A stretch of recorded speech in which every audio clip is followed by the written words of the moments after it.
I am totally confuse में कातना ले पढ़ल बाड़ू। चौथा तक। ओकरा बाद काहे न गइलू? गर्मी के छुट्टी हो गई। ओकरा बाद फिर बारिश आ गई। अब ओकरा बाद जाड़ा के छुट्टी हो गई। फिर ओकरा बाद फिर फगुन आ गई।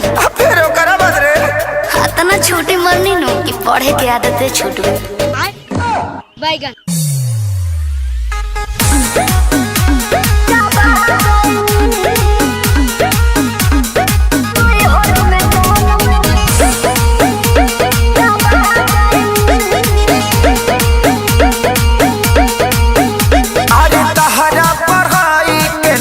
कोनो जोड़ हो बोले लू तो इंग्लिश के तूर दे लू गोड़ हो। मैं तो बताई मैं नहीं हूँ वाईफाई।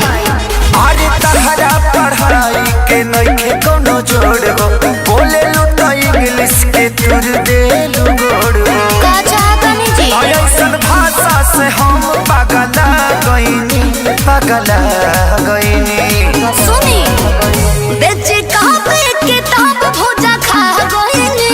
राजा नहीं हर में राजा नहीं हर में गोलम चापा गईनी। राजा नहीं हर में गोलम चापा गईनी। अच्छा एगो बात बताओ, तहरा संडे मंडे याद बा? हाँ जी तो सुनाओ तो। Sunday good, Monday very good, कंडे लवंडे ठंडे ठंडे। संतोष पागल बुझले बारू, मारल बहु फेंक देबू।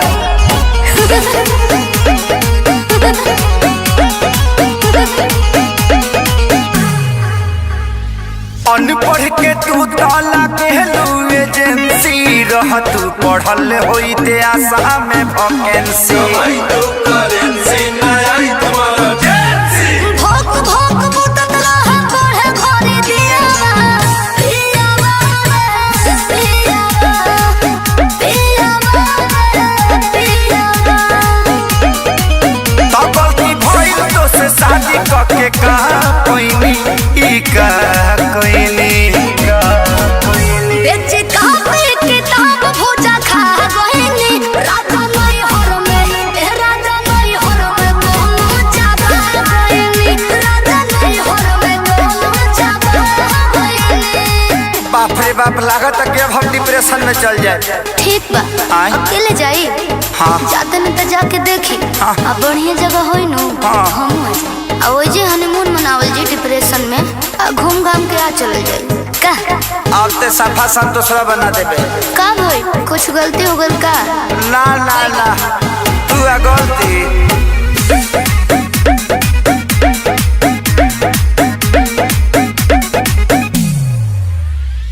चढ़ली जवानी तहर पूरा बझोल हो, खत्म इतिहास पूरा गोल बाबू गोल हो। चढ़ल बाड़ा जौना का डूबावा तारा नैया। सोइया हो सोइया अरे लड़े कोइया। कहे अखिलेश खेसारी हम खा गईनी हो खा गईनी।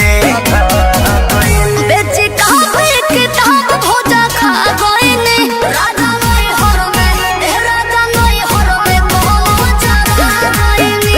राजा नहीं हर में गोलम चापा गईनी। लास्ट में तरह से को सवाल पूछे ना जी। ई बताओ कि लिंग क तरह के होला? 3 तरह के। कौन कौन? स्त्रीलिंग यस पुल्लिंग बिल्कुल यस। अडरलिंग। अब बुझा गल दुर्गेश नाई बना देवे ते हमके। पूछी